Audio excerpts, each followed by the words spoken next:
ஃபீவருக்கு எந்த மாத்திரை தரணும்? வாங்க உட்காருங்க. சொல்லுங்க, என்ன பிரச்சனை? டாக்டர், நைட்லாம் தூக்கமே வர மாட்டேங்குது டாக்டர். பிறந்த கண்டு பார்த்தாலும் ஒரு மாதிரி கசகசன்னு வேற ஊற்றினே இருக்குது டாக்டர். ஏசி 14 வச்சு வந்து போகுது டாக்டர். இதுக்கு ஒரே வழிதான் இருக்கு. இந்தாங்க. டாக்டர், மருந்து எழுதி கொடுக்க சொன்னால் அதை மொபைல் நம்பர் எழுதி கொடுத்துக்கிறீங்க. அது நமக்கு தெரிஞ்ச ஏசி மெக்கானிக் நம்பர் தான்ப்பா. அது நல்லா ஏசி சர்வீஸ் பண்ணுவார். ஏசி 16 வச்சுமே உங்களுக்கு வெந்து போகுதுன்னா பிரச்சனை உங்ககிட்ட இல்லை, ஏசியில் தான் இருக்கு. தம்பி என் பேர் சொல்லுங்க, 200 கம்மி பண்ணுவார். டாக்டர் வாங்க.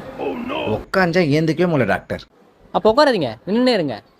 டாக்டர் எங்கன்னா டாக்டர் மாதிரி பேசுறீங்களா? நான் டாக்டர் கிடையாது. நீ டாக்டர் இல்லையா? அப்போ நீ யாரு? நான் டாக்டர்கிட்ட ஊசி போட வந்தேன். டாக்டர் கிட்ட ஊசி போட வந்தியா? அப்போ டாக்டர் எங்க? டாக்டருக்கு உடம்பு சரியில்லைன்னு பக்கத்து ஹாஸ்பிட்டல் ஊசி போட போய்க்கிறேன்.